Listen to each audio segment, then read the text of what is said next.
नमस्कार दोस्तों, मैं सुनीता कथा मंथन में आप सबका स्वागत करती हूँ। कथा मंथन में आज सुनिए शिवानी जी द्वारा रचित कहानी अपराधी कौन।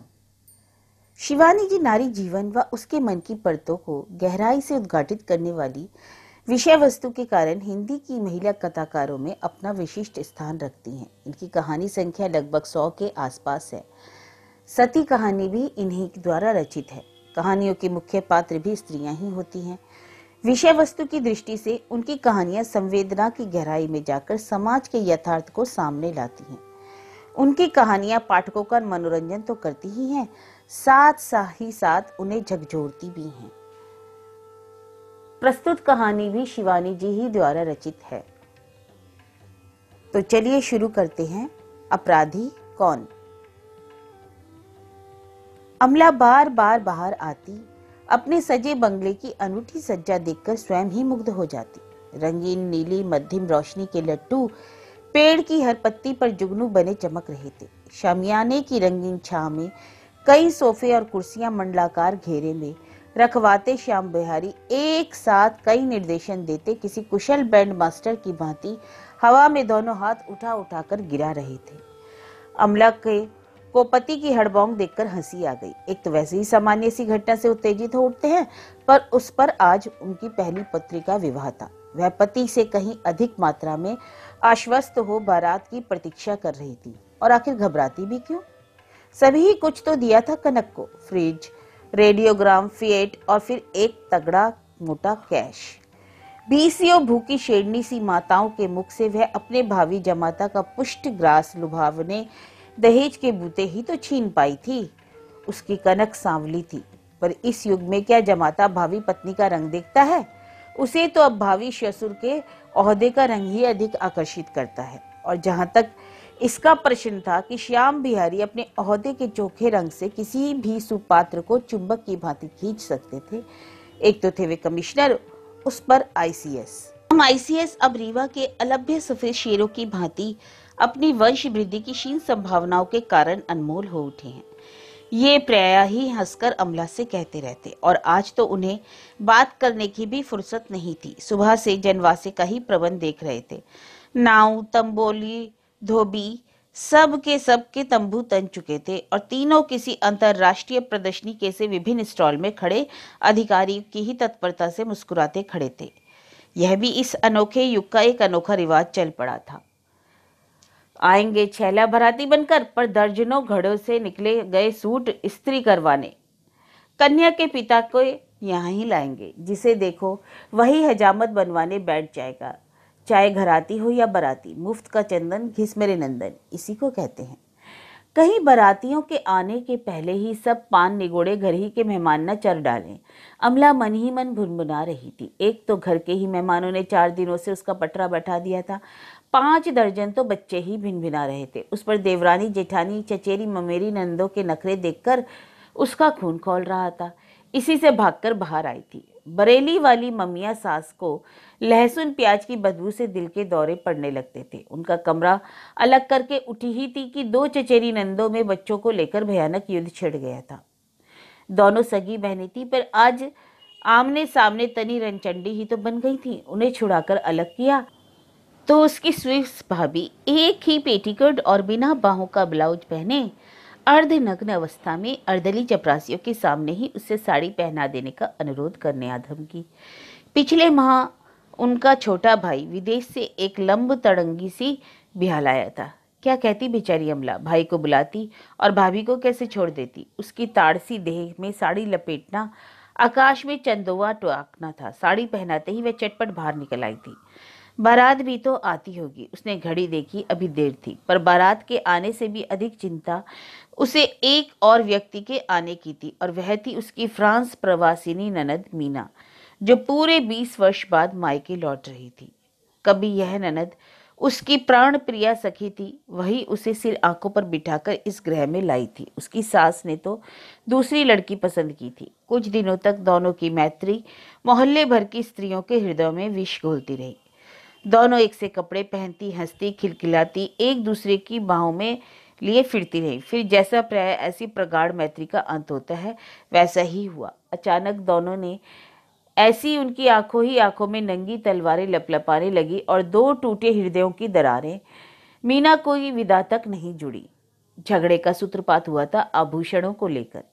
मीना की विधवा माँ का पूरा गहना एक सामान्य सी पोटली में बंधा काठ के बक्स में पड़ा रहता। कई बार पुत्र के समझाने पर भी वे बैंक में रखने को राजी नहीं हुई, तो खींचकर श्याम बिहारी ने ही कहना ही छोड़ दिया। पर इधर उनका अधिकांश समय तीर्थ यात्रा में ही निकलने लगा और वे एक एक करके अपने सारे आभूषण कभी बद्रीनाथ चढ़ाती तो कभी रामेश्वरम। एक दिन अमला और मीना ने मंत्रणा की कि जैसे भी हो अम्मा के इस धार्मिक औदार्य के सैलाब को बांधना ही होगा। अच्छा अम्मा जी, अब मीना की सगाई हो गई है, आप ऐसे गहने मत लुटाइए, अमला ने एक दिन सास को टोक दिया। हाँ अम्मा, आज फैसला ही कर दो, क्या दोगी मुझे और क्या भाभी को।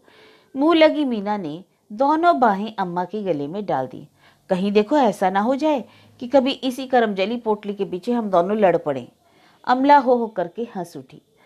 तब तक भी दोनों ननद भाभी अटूट मैत्री के इस रस सागर में अकंठ डूबी हुई थी। इसी से कलह की काल्पनिक संभावनाओं का प्रसंग भी हास्यास्पद लग उठा था। ला मरी, निकाल ला पोटली, आज ही बांट बूट कर झगड़ा निपटा दूं। अम्मा ने चाबी का गुच्छा हंसकर पटक दिया और मीना चटपट पोटली निकाल लाई। उफ, कैसे कैसे भारी गहने थे। टोंक, मगर, अनंत, जयपुरी झूमर, रामपुरी मछलियां, चंद्रहार, बेसर और कुंदन की पहुंची। मीना के नाना सिविल सर्जन थे, अम्मा इकलौती पुत्री थी। इसी से नाना ने गहनों से लाद दिया था। सबसे विलक्षण आभूषण था एक लंबी नीली मखमली डिबिया में बंद नागिन के आकार की लचकती करधनी। उसकी जालीदार नक्काशी पहले भी कई बार ननद भाभी को झुमा चुकी थी, पर तब ईर्ष्या का सर्प फन फैलाकर दोनों में से एक को भी डसने नहीं दौड़ा था। आज दोनों के कलेजे एक साथ धड़क उठे। पता नहीं अम्मा करधनी किसे देंगी। मीना सोच रही थी मैं तो अम्मा की इकलौती बिटिया हूँ, करधनी मुझे ही देंगी। और अमला सोच रही थी कितने अरमानों की बहू हूँ मैं, करधनी हो ना हो मेरे ही हिस्से आएगी। अम्मा की ख्याली हंडिया में उधर उबाल और इधर भी उबाल आ रहा था। सब गहना मन ही मन बांट चुकी थी, पर दोनों की तृष्णा के प्राण उनके करधनी पर ही अटके थे। वे जान गई थी बेटी तो पराया धन है, कल परसों ब्याह होगा तो पराई हो जाएगी। जिंदगी तो उसे बहू के साथ ही काटनी थी। फिर करधनी साधारण भी तो नहीं थी। एक चिर रुग्ण जड़िया को मीना के नाना ने उसका खोया पौरुष लौटा दिया था। अपनी मूक कृतज्ञता को उसी अनूठी करधनी की कारीगरी में वह सदा के लिए अमर कर गया था।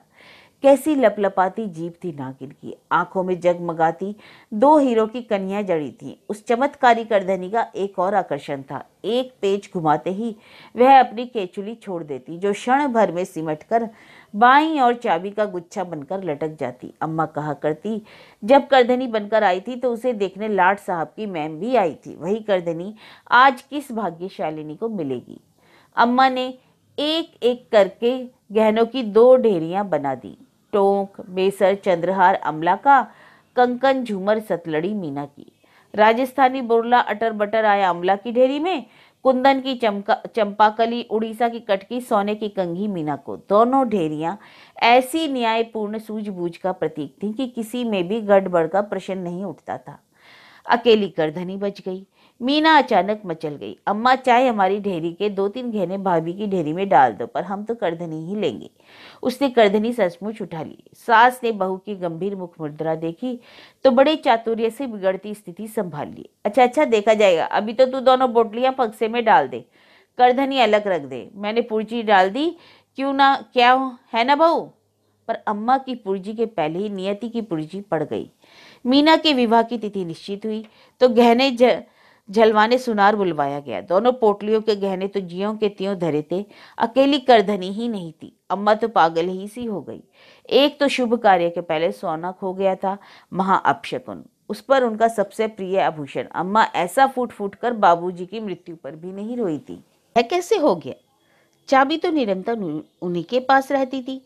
कभी कभी बहू मांग लेती तो कभी बिटिया। शीशम का वह बक्सा उन्हीं के कमरे में धरा रहता था और वे दिन रात उसी कोठरी के में खजाने पर सर्प की भांति कुंडली मारकर बैठे रहती थी।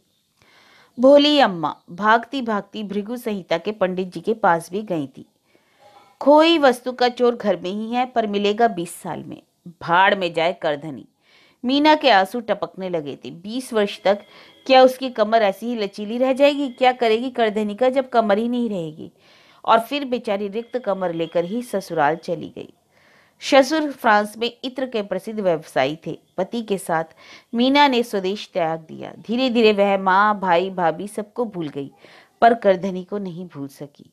इतना तो वह खूब समझती थी कि चतुरा नटनी सी भाभी की फुर्तीली उंगलियों ने ही भोली अम्मा की चाबी तिड़ी कर रात ही रात में करधनी गायब कर दी थी। और आज पूरे 20 वर्ष पश्चात वह भाई का पत्र पाकर स्वदेश लौट रही थी। अम्मा अब रही नहीं, पर फिर भी मायका मायका ही था। भैया को देखा तो वह रही सही पूर्व शत्रुता भी बिसर गई। भैया ने मूछें रख ली थी, कनपटी के बाल सफेद हो गए थे और क्षण भर को उसे लगा जैसे बाबूजी ही हंसते खड़े हो गए। और मौसी, कितना बुढ़ा गई थी मौसी। सामने के 2 दांत टूट गए थे, ठीक जैसे अम्मा की पोपली हंसी का नक्शा फिर से उतार कर रख दिया था विधाता ने। वह तो आंसू ही नहीं रोक पाई। अरे क्यों री मुनिया, दामाद को नहीं लाई? मौसी ने पूछा। अरे मौसी, उन्हें क्या अपने कारोबार से फुर्सत रहती है?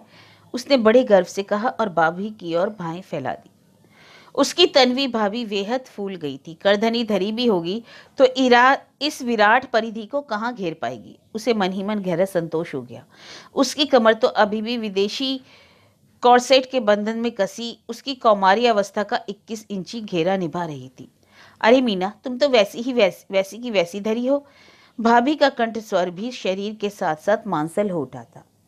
भतीजी कहाँ है मेरी? मीना ने बड़े लाड़ से पूछा और भाभी ने एक सांवली सी लड़की को उसकी ओर ठेल दिया। मीना ने भतीजी का माथा चूमकर कहा, मेरी दिव्या से 1.25 महीने बड़ी है तू। अरे उसे क्यों नहीं लाई बुआ? भतीजी ने पूछा। उसे अपनी दुकान सौंप आई हूँ रानी। एक दिन भी बंद रहती है तो लाखों का नुकसान हो जाता है। क्रिसमस आ रहा है।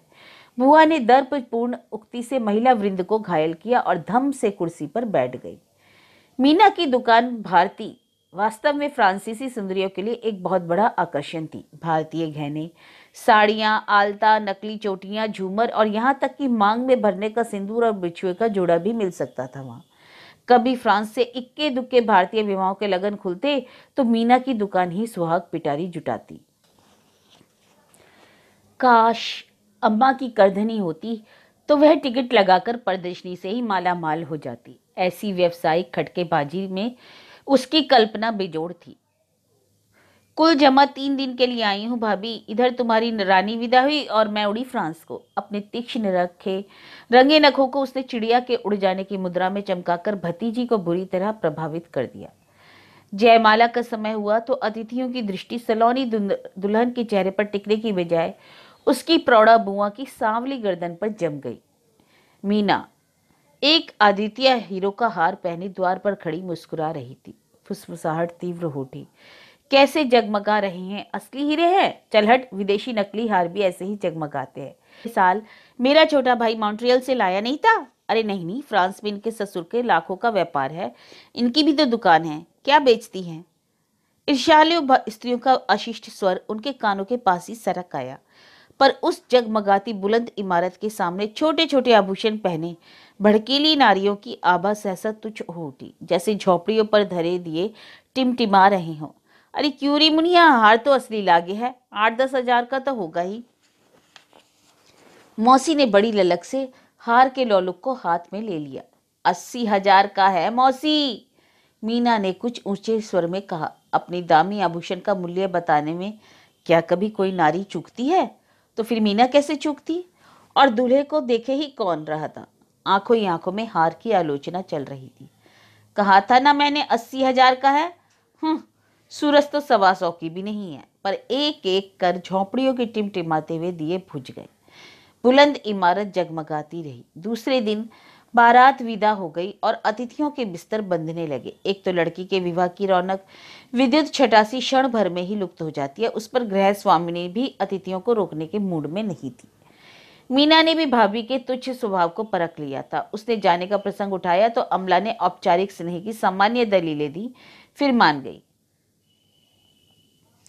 बाजार से मैं तुम्हारे लिए मेवे और ताजी मिठाई लेती लाऊं, कहकर झूला लेकर चली गई। तो मीना विवाह के भगदड़ के बाद पहली बार घर में अकेली रह गई। जाने के पहले मायके की ममता और घनेरी हो आई। घूम घूम कर वह अम्मा का बचा कुचा सामान देख रही थी और स्मृतियों के पट खुलते जा रहे थे। बाबूजी की आराम कुर्सी, अम्मा का पीड़ा, उसका बेडिंग का सहचर, काला स्टील का बक्सा। सहसा वह ठिठक गई।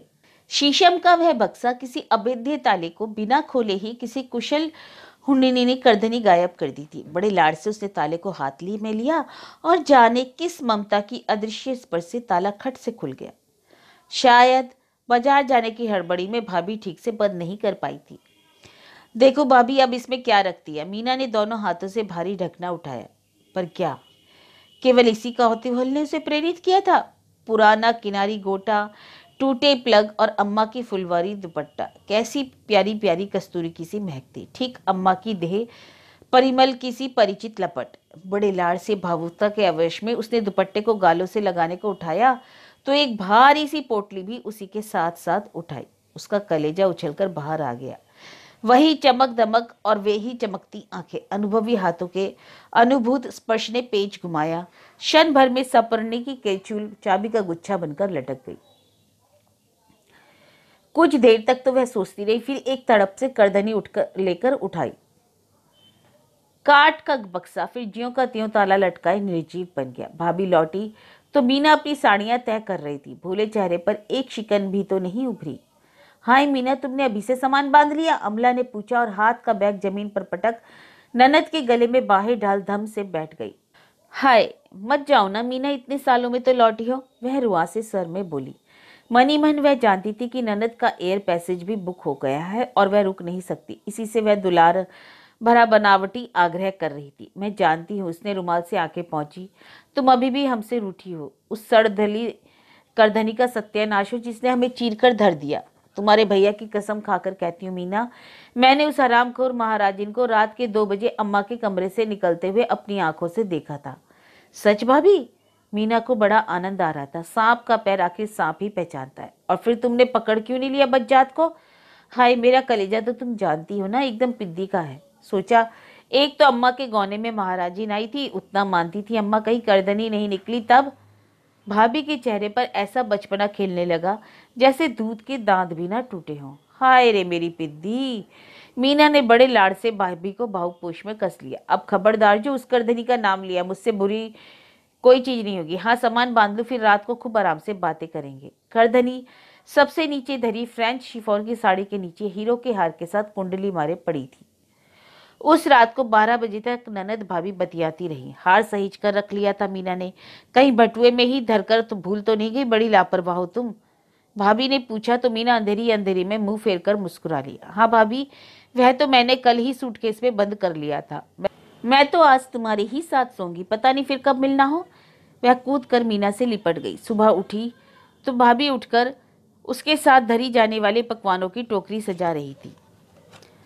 भाभी भाई दोनों उसके साथ स्टेशन तक उसे छोड़ने आए। तीनों ऐसे ठीक समय पर पहुंचे कि सामान लगाते ही गार्ड ने झंडी दिखा दी। बड़ी हड़बड़ी में मीना द्वार पकड़कर ही खड़ी रह गई। उसने वातानुकूलित डब्बे में वह अकेली थी। दामी चीजें लेकर सफर कर रही हो मीना, सूटकेस को सिरहाने धर लेना। भाभी उसके पास ही आकर फुसफुसाई तो मीना का चित्त पश्चाताप से खिन्न हो गया। कितनी नीच थी वह। 20 वर्ष पहले भाभी ने उसकी गर्दन पर छुरी फेरी थी, पर आज आज वह उसी जघन्य अपराध को दोहरा रही थी। अब तो उसकी जी में आ रहा था कि वह करधनी निकालकर भैया भाभी के चरणों में लौट अपना अपराध स्वीकार कर ले। विदा की वेला पुनः अम्लान ही उठेगी। स्टेशन छोड़ रही थी। किसी भी भावुकता के लिए अब समय नहीं था। भाई और भाभी की आंखें गीली हो आई। अमला बुरी तरह नाक झिगोड़ती हुई सिसक रही थी। मीना भी अब अपने को नहीं रोक सकी और बच्चों की भांति सुबह उठी।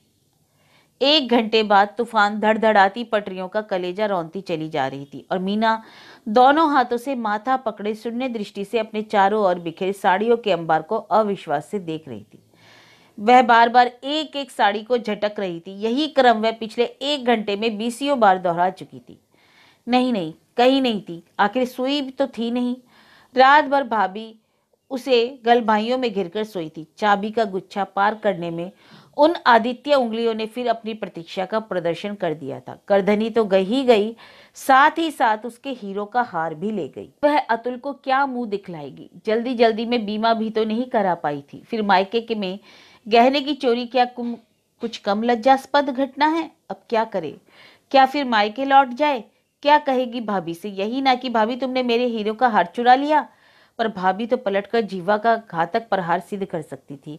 मीना, तुम क्या मेरी करधनी चुरा कर नहीं भागी? उसके हीरे का हार केवल लोलक ही बेचने पर भाभी के पूरे खानदान की बेटियां ब्याही जा सकती थी। हाय रे, कितने छोटे अपराध की कितनी बड़ी सजा दे गई भाभी। तो यह कहानी थी शिवानी जी द्वारा रचित अपराधी कौन।